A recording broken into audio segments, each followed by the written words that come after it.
আমাদের রিজার্ভের পরিমাণ এখন $34 বিলিয়ন।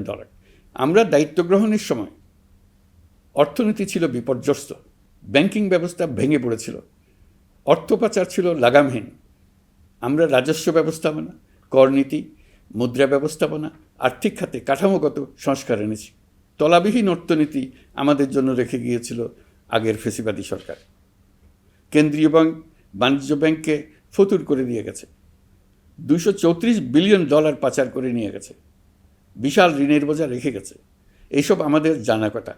আমরা যারা এই অর্থনীতি আবার চালু করার দায়িত্ব পেয়েছিলাম, তারা দিশা খুঁজে পাচ্ছিলাম না। এখন যাবার সময় স্বস্তি পাচ্ছি যে আমরা অবস্থার মোকাবেলা করতে পেরেছি এবং নতুন অর্থনীতির বুনিয়াদ রচনা করে রেখে যেতে পারছি। এখন আর পাওনাদাররা আমাদের তাড়া করতে আসবে না।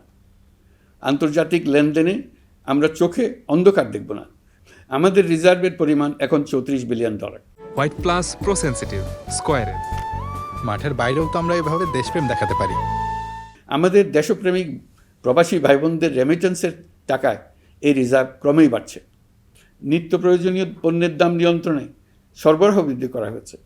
টিসিবির কার্যক্রম সম্প্রসারিত হয়েছে। বাজার তদারকি ও মজুতদারির বিরুদ্ধে কঠোর ব্যবস্থা নেওয়া হয়েছে। এর ফলে খাদ্য মূল্যস্ফীতি উল্লেখযোগ্যভাবে কমেছে।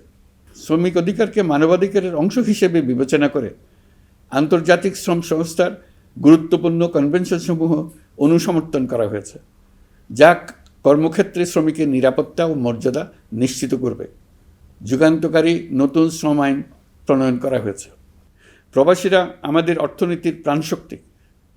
তাদের সুরক্ষা ও কল্যাণে আইন সংশোধন, বিদেশে আইনি সহায়তা, নতুন শ্রমচুক্তি এবং দক্ষতা উন্নয়ন প্রকল্প গ্রহণ করা হয়েছে।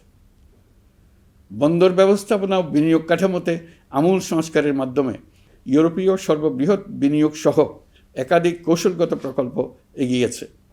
ব্লু ইকোনমির সম্ভাবনা কাজে লাগাতে গভীর সমুদ্র বন্দর, মৎস্য ও আধুনিক টাউনশিপ উন্নয়নে নতুন কর্তৃপক্ষ গঠন করা হয়েছে।